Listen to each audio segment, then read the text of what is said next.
투박하지만 정직하다. 비평을 비평하는 남자 서영석. 그가 바라본 세상. 사설과 칼럼을 통해 오늘을 짚어본다. 서영석의 라디오 비평.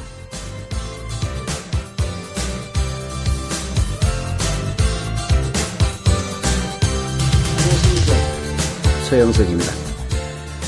연휴 잘 보내고 계신지 모르겠습니다. 청취자 여러분들. 프리덤 하우스라고 국제 언론 감시 단체가 있습니다.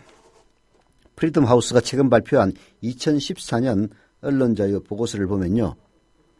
우리나라 언론 자유 순위가 68위로 떨어졌습니다. 지난해보다도 4단계 하락한 수치입니다. 노무현 정권 때 최대 언론 자유로 올라갔다가 차츰차츰 떨어지기 시작한 언론 자유 국가 순위. 박근혜 정부 들어서도 4단계 떨어져서 68위가 됐습니다. 68위, 72위 이런 얘기 할 필요도 없이 지금 현재의 언론 현실을 보면 알 수가 있습니다. 전두환 때 해직됐던 많은 언론인들 노태우가 집권하면서 다 구제해 줬습니다. 그러나 이명박 때 해고당한 언론인들 박근혜 정권 들어서도 절대 구제해 주지 않고 있습니다. 정부 여당에 대한 비판적 보도에는 지금도 재갈을 물리고 있습니다. JTBC 손석희 앵커의 뉴스9 국가정보원 증거조작 사건의 유성씨를 출연시켰다는 그 이유만으로, 그리고 기독교 방송 김현정의 뉴스존은 천주교 정의구현사재단 박창신 신부를 인터뷰했다는 이유로 징계를 받았습니다. 정권이 듣기 싫은 소리 내보냈다는 이유만으로 말입니다. 정부의 언론 통제, 그야말로 박바 언론, 홍위맹 언론이 된 지상파, 세월호 참사 속에서도 고스란히 드러납니다. 지난 4월 29일 박근혜가 희생자 정부 합동분향소를 찾았을 때 유족들은 박근혜를 향해서 억울함과 분함을 외치며 울부짖었고, 심지어 어떤 피해자는 무릎을 꿇고 두 손으로 빌기까지 했습니다. 그러나 방송에는 단 한 장면도 나오지 않았습니다. 대신 박근혜가 유족도 아닌 좁은 격을 껴안고 위로하는 장면 부각됐습니다. 오죽했으면 도올 김용옥 선생이 이런 얘기를 하겠습니까? 박근혜, 그대의 대통령 자격이야말로 근본적인 회의의 대상이다. 그리고 국민들에게 호소합니다. 국민들이 더 이상 애도만 하지 말라. 분노하라. 거리로 뛰쳐나오라. 박근혜가 정말 인간이라면, 사람이라면, 10%만 인간이라면 대통령 물러나야 됩니다. 그리고 이제 더 이상 미안하다라고만 얘기해서는 안 됩니다. 라디오 비평 시작합니다. 함께하고 계신 방송은 정치평론가 서영석 미디어 협동조합 이사장이 진행하는 라디오 비평입니다. 지상철 조합원 신청 광고입니다. 강화대교 앞에서 개념 부부가 만드는 개념 곰탕, 연지연 곰탕. 연지연이란 가마솥의 장작불로 온종일 구워내는 곰탕을 서로 나누어 이어지는 인연이란 뜻입니다. 연지연 곰탕이 민주주의를 열망하는 조합원 여러분과 국민의 건강을 책임지겠습니다. 곰탕 포장 판매는 한 팩 800g에 7,000원이며 7팩 이상은 무료 배송으로 드립니다. 연지연 곰탕은 강화대교 입구에 위치해 있습니다. 단체 주문 예약 및 포장 주문 전화번호는 010-7252-1114, 010-7252-1114, 031-989-9968. 조합원 단체 예약은 10% 할인해드립니다.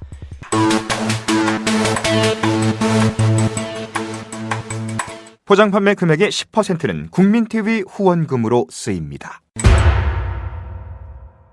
네, 전 지금도 어렸을 때 일이 생생히 기억이 나는데요. 바로 유신헌법 국민투표입니다. 박근혜의 아버지 박정희 종신집권체제를 구축한 유신헌법을 국민투표로 물었습니다. 90% 이상이 찬성했어요. 김일성, 김정일을 욕할 거 하나도 없어. 그 이유가 어디에 있었겠습니까? 장악된 언론. 함부로 이야기하다가는 바로 중앙정보부에 끌려가지고 거꾸로 매달아 놓고 볼기를 치고 물고문 성고문을 했던 그 중앙정보부의 서설과 위세에 눌려서 어떤 언론도 박정희를 찬양하는 이의 방송 절대 하지 못했습니다. 그래서 유신헌법이 무려 90% 이상의 찬성을 얻었던 거예요. 지금 박근혜, 그 아버지 박정희의 언론 환경과 비슷합니다. 그럼에도 불구하고 지지율이 40%대로 떨어졌다는 거는요, 그야말로 마이너스 지지율이라는 얘기입니다. 예. 박근혜를 굳건히 받쳐주는 지상파 방송, 종편들, 그리고 조중동, 자발적인 그 충성, 복종, 거의 박정희 때의 언론 환경을 찜쪄먹는 이런 환경 속에서 99%의 지지율을 얻지 못하고 겨우 60% 찍었다가 이제 40%대로 추락하고 있는 박근혜의 지지율을 보면은 박근혜의 본질이 무엇인지 잘 알 수가 있습니다. 박근혜가 카리스마 있다고요? 아나. 박근혜 정권 아래에서 출세하고 싶은 인간들이나 박근혜 정권 아래에서 함부로 잘못 얘기했다가 신의 직장 잃어버릴, 철밥통 잃어버릴지도 모른다고 겁내는 사람들, 그런 사람들 제외하고 서민들이나 일반 사람들에게 무슨 박근혜가 카리스마가 있다는 이야기입니까? 박근혜는 그야말로 주변에 아버지의 가신들, 칠인의 김기춘, 김용환, 최백열 이따위 인간들의 뱅풍에 둘러싸여 오판하지 마십시오.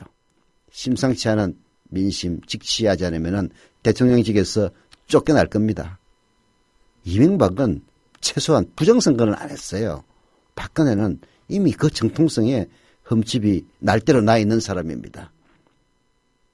제대로 국정을 운영하고 상대편을 포용하고 화합해도 용서해 줄까 말까한 이 시점에 집 꼴리는 대로 이렇게 하다가는 국민들의 손에 의해서 멱살 잡혀서 쫓겨난다는 이야기입니다. 한겨레신문의 사설 심상치 않은 세월호의 민심 직시해야 바로 그 얘기입니다. 도올 김용옥 교수의 한겨레 기고문이 일파만파를 일으키고 있다. 그의 글이 게시된 지난 주말 이후 주요 포털에선 수만 건씩 댓글이 달리고 페이스북과 트위터에서도 폭발적인 반응이 일었다. 세월호 사태의 무책임을 질타하며 박근혜 대통령의 하야를 요구한 김 교수의 발언에 수많은 누리꾼들이 이 시대 지식인으로서 해야 할 말을 용기 있게 해줬다며 호응했다. 민심의 동요가 심상치 않다는 사실을 박 대통령과 정부는 직시해야 한다. 하지만 돌아가는 상황 보면요, 박근혜 사퇴인식 근본적으로 바뀔 것이라는 기대 어렵습니다. 4월 29일 국무회의 사과 발언 이후 여론이 오히려 나빠지자 박근혜는 지난 2일 앞으로 대국민 사과를 하겠다며 사상 유례없는 예고 사과를 했습니다. 나 참 기자생활 30년 넘게 했습니다만 이런 예고 사과 처음 봅니다. 도대체 사과 예고 못하는 건 어디에 있는 법도인지, 국무회의 자리에 앉아가지고 착석 사과로 비난이 거세지자 그건 사과는 아니었고 진짜 사과는 따로 하겠다고 스스로 부정하고 나선 꼴입니다. 이런 식으로 사과 되풀이한다고 진정성 느낄 수 있겠습니까? 민심의 동요를 걱정한 탓인지 박 대통령은 4일 두 번째로 진도 세월호 참사 현장을 찾았다. 그는 사고 발생부터 수습까지 무한한 책임을 느낀다며 처음으로 자기 책임을 거론했지만 이번에도 유가족의 마음을 얻지 못한 것으로 보인다. 유가족들과의 30분 비공개 면담에서 쏟아져 나온 것은 울음소리와 항의의 외침이었다. 세월호 사고 이후 정부가 보여준 무능과 무책임은 도대체 국가는 뭐 때문에 있나 하는 회의감이 들게 할 정도였다. 그런데도 대통령과 정부는 사태의 잘못이 유언비어 때문이라는 듯 틈만 나면 유언비어 엄단을 외친다.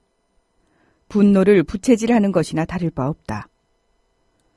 어제까지 사흘째 침묵 시위를 이어간 안산단원고 희생자 가족들은 사고대책본부와 정부의 행태에서 엄청난 사기극을 보는 것 같다며 특검을 통한 엄정한 수사와 관련자 처벌을 요구했다.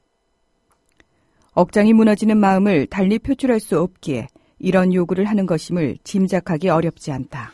그렇습니다. 얼마나 억장이 무너졌으면은 특검 수사를 요구하겠습니까? 사고대책본부와 정부의 행태에서 엄청난 사기극을 보는 것 같다고 얘기하겠습니까? 민심 심상치 않습니다. 청소년과 아기 엄마들까지 시위에 참여하는 것도 사태가 심상치 않음을 극적으로 보여줍니다. 지난달 30일 서울 강남역에 유모차를 끌고 나왔던 엄마들은 어린이날인 5일에도 서울 홍대 입구역에서 엄마니까 말할 수 있다며 2차 행진을 벌였습니다. 엄마들은 물속에서 차갑게 식어간 생명들을 두고 내 아이와 즐거운 시간을 보낼 자신이 없었다고 합니다. 앞서 3일에는 중고등학생 수백 명이 서울 청계광장에서 세월호 희생자 촛불 집회를 열었습니다. 학생들은 정부의 대체 의혹을 제기하면 종북으로 몰리는 게 옳으냐? 잘못 말했다가는 아무도 모르게 사라질까 봐 무섭다고 했습니다. 이건 유신의 재래가 아니고 무엇이겠습니까? 중앙정보부. 박정희에 대해서 한마디 잘못하면은 그야말로 택시에서 박정희 욕하다가 택시 운전사가 바로 파출소로 끌고 가가지고 중앙정보부에 끌려가 몇 년간 실형을 살은 사람도 있습니다. 잘못 얘기했다가는 아무도 모르게 끌려가 뭔가 해코지를 당하지 않을까 두렵다는 고등학생들의 이야기. 참 부끄러워해야 됩니다. 정부에 대한 불신이 어디까지 이르는지 단적으로 보여준다라고 한겨레 신문의 사설은 얘기합니다. 이런 상황에서 새누리당 서울시장 예비후보로 나섰던 한 인사는 무슨 한 인사입니까? 정미용입니다. 아마 한겨레 신문은 사설에서 정미용이라는 이름을 올리기가 정말 쪽팔려서 이름을 안 쓰고 한 인사라고 했을 겁니다. 정미용이 학생들이 일당 6만 원을 받고 동원됐다는 막말을 트위터와 페이스북에 올렸다가 엄청난 항의를 받았습니다. 이 정부와 집권 세력의 인식 수준을 보여주는 것 같습니다. 정미용이 수준이 딱 박근혜 수준이에요. 민심이 더욱 험악해질 수밖에 없습니다. 그 험악해진 민심의 끝이 무엇인지 두 눈 똑똑히 보게 될 날 머지 않았습니다.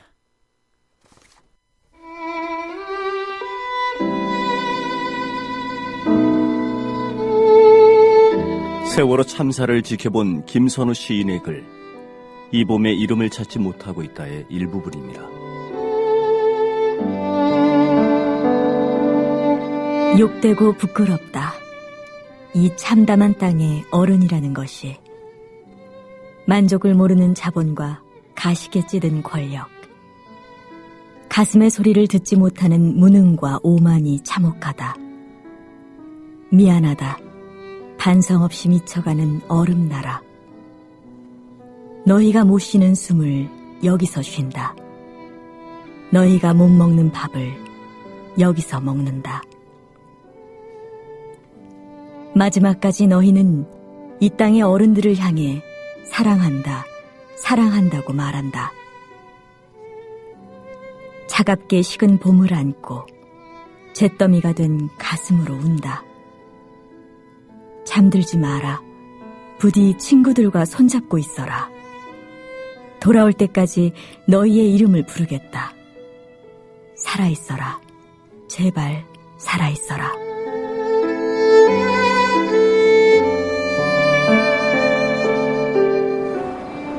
미디어 협동조합 전 임직원은 세월호 참사 피해자와 그 가족에게 깊은 위로를 전합니다. 네. 팟빵 게시판에 생각21님이 이 방송을 듣고 계신 분들이 희망을 보며 살아가시기를 빈다면서 5구자 정지하신다고 써주셨습니다. 감사드립니다. 그리고 조합원으로 가입하신 01310님 감사드립니다. 어제 방송은요 사실 녹음 방송이었습니다. 5월 5일, 5월 6일 어린이날 4월 초팔 연휴가 되다 보니까 녹음 일정이 넘쳐가지고 사실 라디오 스튜디오, 녹음 스튜디오가 가득 차서 할 수 없이 지하에서 녹음을 해서 5월 5일자 라디오 비평 녹음 방송 됐는데요. 저희 이 아나운서 겸 PD를 맡고 있는 최현 씨가 지하 녹음이 좀 서툴러서 고음이 약간 이상하게 나온 점 사과드립니다. 다음부터는 그러지 않을 겁니다. 강구하겠습니다. 가정의 달 5월 부모님과 은사님 선물로 건강에 좋은 자연 먹거리 마을의 대홍산 흑마늘 추천해드립니다. 대홍산 흑마늘은 기르마늄이 풍부한 남해 청정지역에서 재배하고요. 가정의 달 5월 자연 먹거리 마을에서는 특히 대홍산 흑마늘을 행사 가격으로 저렴하게 드린다고 합니다. 검색창에서 자연 먹거리 마을을 검색하시면 되고요. 수익금의 일부는 국민TV에 후원금으로 주신다고 합니다. 대홍산 흑마늘 자연 먹거리 마을 멘트 광고도 하고 계속 광고하고 있는데요. 광고 효과도 있겠지만 광고 효과 때문에 광고하겠습니까? 다 조합은 광고입니다. 우리끼리 혹시 흑마늘 필요하시면은 조합은 물건 사는 미풍양속 유지해 나가시죠. 아주 세게 광고해드렸네. 그리고 요즘도 역시 연휴에도 불구하고 계속 조합은 늘고 있습니다. 이제 25,000명이 바로 진짜 턱 밑에 있습니다. 오늘 내일 사이에 25,000명 돌파하기를 바랍니다. 저희 국민TV 라디오 국민 라디오뿐만이 아니라 뉴스K 정말 공정한 언론으로서 그 소임을 다할 겁니다. 여러분들의 기대 저버리지 않고 부끄럽지 않은 방송 되도록 노력할 겁니다. 여러분들 좋아하는 뉴스케이뿐만이 아니라 뉴스타파, 고발뉴스 이런 대한 언론들과 함께 이 땅의 진정한 주류 언론으로 자리매김하기 위해서 노력할 겁니다. 조합원이 되주십시오. 조합원이 되고 싶으신 분들은요. 국민TV 홈페이지 kukmin.tv 국민.tv로 들어오셔서 맨 위쪽에 있는 조합원 가입 신청 클릭해 주시면 됩니다. 인터넷 사용이 불편하신 분들의 경우에는 미디어협동조합 사무국 02-3144-7737 02-3144-0933으로 전화하시면 직접 친절하게 가입시켜 드립니다. 그리고 조합원 여러분, 네, 미디어협동조합 국민TV 홈페이지 접속하시면 마이 페이지 나옵니다. 들어가면은 매달 11,000원 사용료 납부 CMS 계좌이체 신청할 수 있습니다. 지금 1년치에서 심지어는 10년치까지 선납하신 분 한 2,000명 되시고요. CMS 계좌이체 신청하신 분들은 아직 한 3,000명 정도 채 되지 않고 있습니다. 조합원 여러분들 모두가 계좌이체 신청을 해 주셔야만이 저희들이 안정적으로 방송에 나갈 수 있습니다. 더 많은 사람 뽑아서 뉴스K 1시간뿐만이 아니라 토론 프로그램, 뉴스 관련 특집 프로그램 할 수 있습니다. 조합원이 되시는 것도 중요하지만은 이미 조합원이 주신 분들은 매달 11,000원의 사용료 납부, CMS 계좌이체 신청 꼭 해주시기를 부탁드리고요. 아이고 귀찮아. 난 1년치 선납할 거야. 말리지는 않습니다. 심지어 10년치를 선납하신 분도 계십니다. 자, 다음 칼럼은요. 곽병찬 기자의 글입니다. 지금 박근혜 하야를 말하지 않는 까닭입니다. 들어보시죠. 이렇게 말해도 되는 건지 모르겠지만 저는 한결의 주주이고 독자이고 고교생 딸 아이도 열렬한 독자여서 하는 말인데 전화선 저쪽의 독자는 주저주저하며 말을 이어갔습니다. 한참을 망설인 끝에 나온 말은 이랬습니다. 왜 한겨레는 대통령 하야, 아니 대통령의 퇴진을 말하지 않는 거죠? 한동안 말하니도 저도 말이 없었습니다. 잠시 후 말이 이어졌습니다. 이 정도면 알아서 물러나야 하는 것 아닌가요? 그건 제 이야기 이전에 제 딸의 이야기입니다. 저는 할 말이 없었습니다. 아, 예. 이렇게 얼버무리는 게 고작이었습니다. 제가 난처해 하는 줄 알고는 독자는 수고하시라는 말과 함께 전화를 끊었습니다. 아마 곽병찬 기자도 왜 한겨레는 박근혜 물러나라는 얘기를 하지 않느냐. 아마 제도권 언론 모두에게 심지어는 저에게도 그런 전화 가끔 옵니다. 왜 물러나라는 얘기를 하지 않느냐. 돌직구를 던지지 않느냐. 이런 얘기를 하는 분들이 있는데요. 아마 곽병찬 기자도 그런 질문을 받았던 모양입니다. 한동안 머릿속이 복잡했습니다. 지난 한 해는 국정원과 국방부 등 비밀 요원들의 조직적인 여론 공작 문제로 날이 새고 밤이 샜습니다. 국정원의 남북 정상회담 대화록 공개는 국가기관의 이런 헌법 파괴와 대선 공작을 덮기 위한 또 다른 공작이었습니다. 공작 책임자를 기소한 현직 검찰총장에 대한 사찰과 퇴진 공작도 이어졌습니다. 그 와중에 간첩 조작 사건까지 발생했습니다. 국정원이 증거를 조작한 사실이 탄로나면서 당사자인 유성 씨는 항소심에서도 무죄 선고를 받았고 공작을 한 자들은 기소됐습니다. 이 사건 역시 대선 공작 물타기용 공작이자 현직 서울시장 낙선을 위한 공작이었을 겁니다. 간첩 증거 조작에는 검찰까지 연루됐으니 최고의 권력기관이 동원된 셈이었습니다. 이쯤만 해도 사실 하야 혹은 퇴진 문제를 거론하는 건 당연한 일이었습니다. 특히 노무현 대통령 탄핵 사건을 기억하면 더욱 그렇습니다. 노 대통령은 2004년 2월 총선을 2개월 앞두고 총선에서 열린우리당을 압도적으로 지지해 줄 것을 기대한다고 말한 게 고작이었습니다. 합법적으로 할 수 있는 일을 다 하고 싶다고 덧붙였죠. 그때 당신이 몸담고 있던 새누리당은 지금 당신의 비서실장을 맡고 있는 김기춘 의원 등의 이름으로 탄핵안을 발의했습니다. 불과 10여 년 전 일입니다. 네. 사실 탄핵, 퇴진, 하야 그런 해도 조금도 늦었다고 볼 수 없는 시점이라고 저는 저 역시 봅니다. 곽경찬 기자는 이렇게 설명합니다.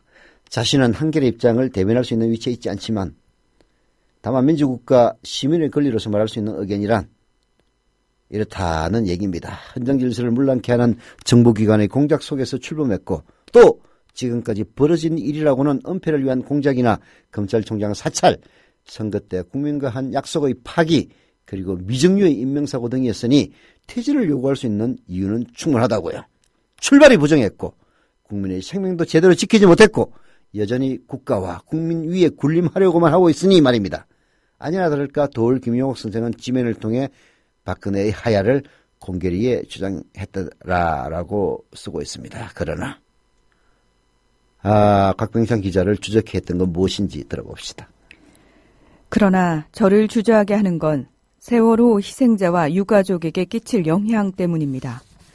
사람을 살리는데 무능하고 무책임했으며 재앙 이후엔 회피하기에 급급했던 이 정권은 어떻게든 국민의 관심을 다른 곳으로 돌리고 싶어 했습니다. 300명 이상의 인명피해가 나도록 수수방관했던 이들은 사고가 나자마자 계속 북한의 핵실험 가능성을 흘렸습니다. 마치 북한이 핵실험하기를 바라기라도 하는 것처럼 설익은 첩보를 제기하며 국민들의 관심을 돌리려 했습니다. 이들에게 최고의 관심사는 희생자와 유가족의 슬픔을 빨리 지우고 이 정권의 무책임에 대한 비판 여론이 누그러지는 것입니다.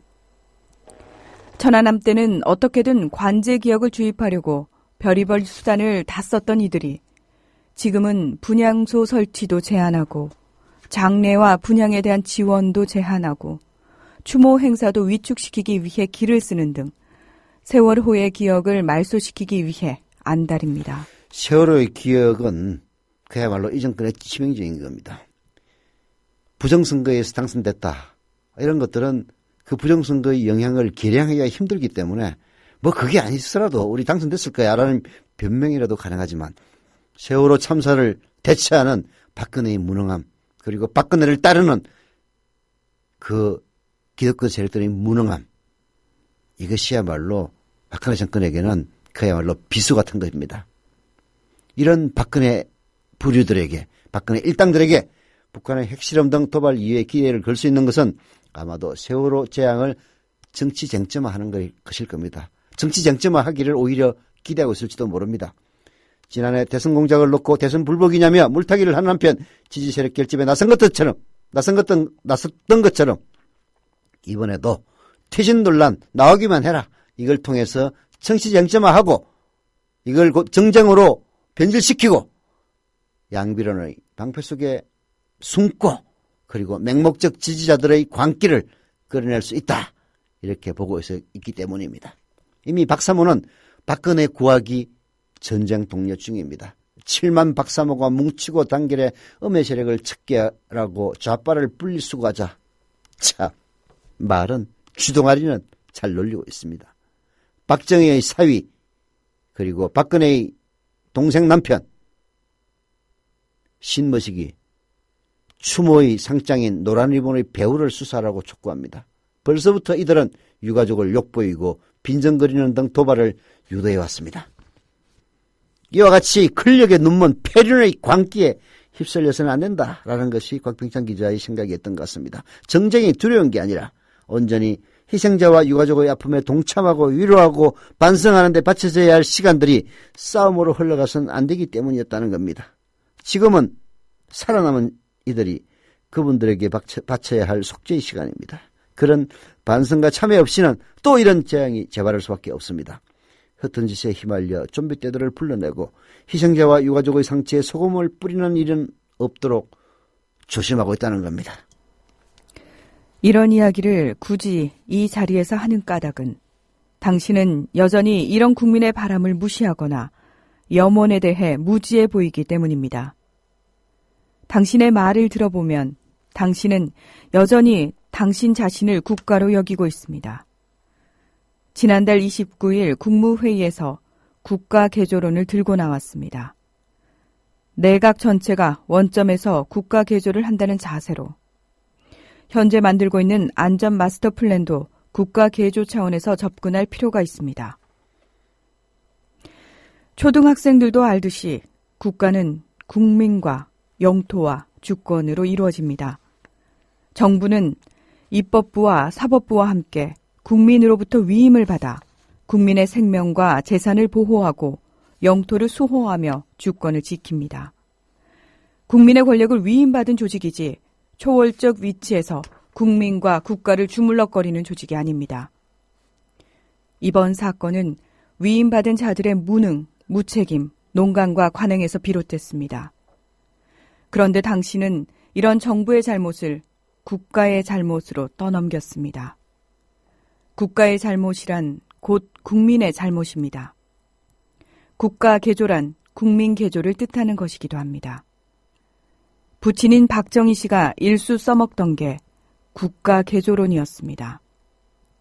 그때 부친은 스스로를 종교적 메시아의 자리에 놓았습니다.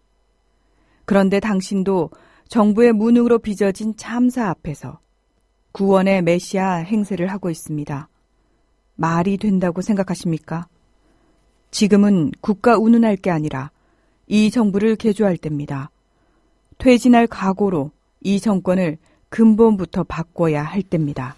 우리가 유체이터란 말 앞으로 안 써야 되겠어요. 이게 무슨 말인지 잘 모르겠어. 결국은 개조를 누구보다도 먼저 개조를 당해야 할 당사자가 국민들을 앞에다 두고 니들을 개조시켜야 한다라고 협박 공갈을 하고 있습니다. 바로 박정희가 써먹었던 수법입니다. 내가 바로 진리요 생명이요 라는 식의 메시아라고 자처하는 겁니다. 메시아라는 거는요, 자기가 자처한다고 메시아 되는 거 아니에요. 국민들이 메시아로 느껴야 메시아가 되는 겁니다. 박정희 스스로 만든 메시아였습니다. 박근혜 역시 그렇게 되려고 하고 있습니다. 엊그제는 종교 지도자들을 앉혀놓고 아주 꾀상망측한 얘기를 했습니다. 국가 개조 차원의 대안을 가지고 국민에게 사과하겠다. 알고 말하는 건지 써주는 대로 읽는 건지 알 수는 없지만 사과란 건 잘못을 인정하고 반성하고 용서를 비는 것입니다. 반성의 연장에서 나오는 게 대안입니다. 어떻게 말을 마차 뒤에다 묶고 달리자고 하십니까? 게다가 유언비어가 유가족에게 상처를 주고 혼란을 일으켜 가슴이 아프다고요? 유가족이 어떤 유언비어에 그렇게 큰 상처를 입었는지 말해 보시오. 그들에게 상처를 입힌 건 바로 당신과 이 정부가 만든 유언비어입니다. 그런데도 종교 지도자라는 분을 소품처럼 앉혀놓고 국민을 훈계하고 메시아 같은 모습을 보이니 그저 참담할 따름입니다.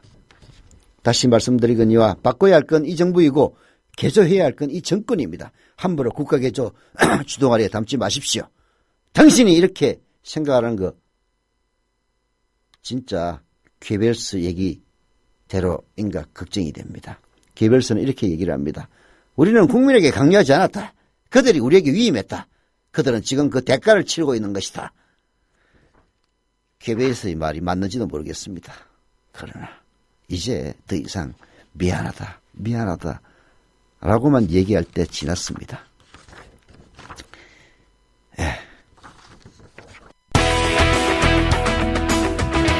정말 후와 묻자고 뻔뻔스럽게 이럴 데 없는 인간들입니다. 봄날이라고 해서 봄날이 아닌 사람들도 참 많이 있는 것 같습니다. 박근혜가 성공하려면 바꿀 사람은 바꿔야 한다는 날카로운 비평, 통쾌한 해설. 여러분은 지금 미디어 협동조합 국민라디오 서영석의 라디오 비평을 함께하고 계십니다. 예, 한주댕이님 조합원 가입, 출자금 가입 감사드립니다. 그리고 게시판에 이렇게 써주셨습니다. 몇 달 동안 머뭇거리기만 하다가 이제야 조합원 가입, 출자금 가입하였습니다. 제게 국민TV를 알게 해준 형 그리고 제가 전파한 친구들 모두 제가 가입했다는 사실을 알려주세요. 모두 그냥 듣기만 할 건가요? 나라가 이 꼴이라 작은 것부터 시작해야 한다는 마음입니다. 라고 써주셨습니다. 감사드립니다. 한주댕이님. 근데 한주댕이라고 하면 아시나요? 손동현님 감사드립니다. 그리고 나연동이맘님 방금 조합원 가입하셨고요. 서울 도봉구 방학 1동의 강도사님 조합원 가입하셨습니다. 감사드립니다.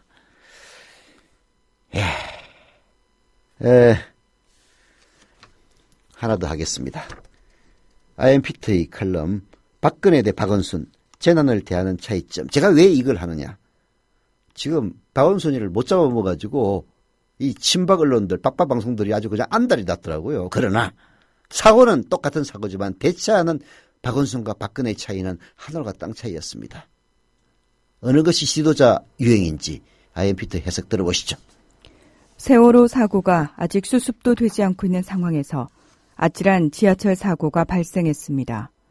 5월 2일 오후 상왕심리역에서 성수역 방면으로 가던 지하철 2호선 전동차 2대가 추돌했습니다. 이날 사고는 앞서가던 전동차가 상왕심리역에서 차량 이상으로 잠시 정차하고 있었는데 뒤따르던 전동차가 자동 안전거리 유지 장치의 고장으로 앞 전동차의 뒷부분을 들이받아 발생했습니다. 이 사고로 238명의 승객이 부상을 당했고 한양대 병원과 건대병원, 고려대 병원 등으로 나뉘어 치료를 받고 있습니다. 상왕심리 지하철 추돌 사고가 나자 많은 시민들은 세월호처럼 대형 사고로 이어지는 것이 아니냐는 우려와 걱정을 했습니다. 이 사고로 서울 지하철 일부 구간 운행이 정지됐으며 일대 교통체증이 극심해지기도 했습니다. 아니나 다를까. 상황심리 지하철 추돌 사고가 나자 조선일보는 5월 3일 신문에서 박원순 시장을 향해 비판을 퍼부었습니다. 이 날짜 사고 2시간 지났어야 나타난 박원순 시장이라는 제목의 기사를 통해서 박원순이 사고 현장에 2시간이나 늦은 오후 5시 40분에 나타났다고 비난의 포문을 열었습니다. 박원순 시장이 늦은 이유가 교통 혼잡 때문이라는 서울시 설명에 조선일보는 2013년 7월 발생한 서울 동작구 상수도간 공사 현장에 박원순 시장이 늦어서 구설에 올랐다는 사례를 들기도 했습니다. 조선일보는 기사에서 서울시가 늦게 대처한 이유가 6.4 지방선거를 앞두고 서울시와 최대한 분리시키려는 해석에서 나왔다고 적었습니다. 물론 조선일보 기자의 해석일 뿐입니다. 조선일보는 2013년 7월 온라인판에서도 이와 흡사한 기사를 내보낸 적이 있습니다. 당시 정미홍 전 새누리당 서울시장 예비후보 트위터에서 포구에 상수도 공사 강행하면서 안전점검 안에 여러 명의 무고한 분들이 희생됐는데 만찬을 취소하고 달려가야지 만찬 일정 다 끝내고 5시 사건 보고 받고도 10시 40분에 나타난 박원순 시장. 밥이 잘 넘어가던가요? 무엇을 더 중요시하는지 말 안 해도 알겠군요. 라며 박원순 시장을 비난하기도 했습니다. 당시 서울시 비서실은 문 부시장은 시장실에서 상황 보고를 하고 시청에서 출발했지만 길이 막혀 9시 반에야 현장에 도착했다며 박 시장은 예정된 만찬을 취소하고 집무실에서 도시락으로 저녁을 해결하면서 자세한 현장 상황 결과 보고와 실무 대책 논의를 마친 후 8시 25분경 현장으로 출발해 10시 25분에 도착했다고 밝혔습니다. 네. 이 정명이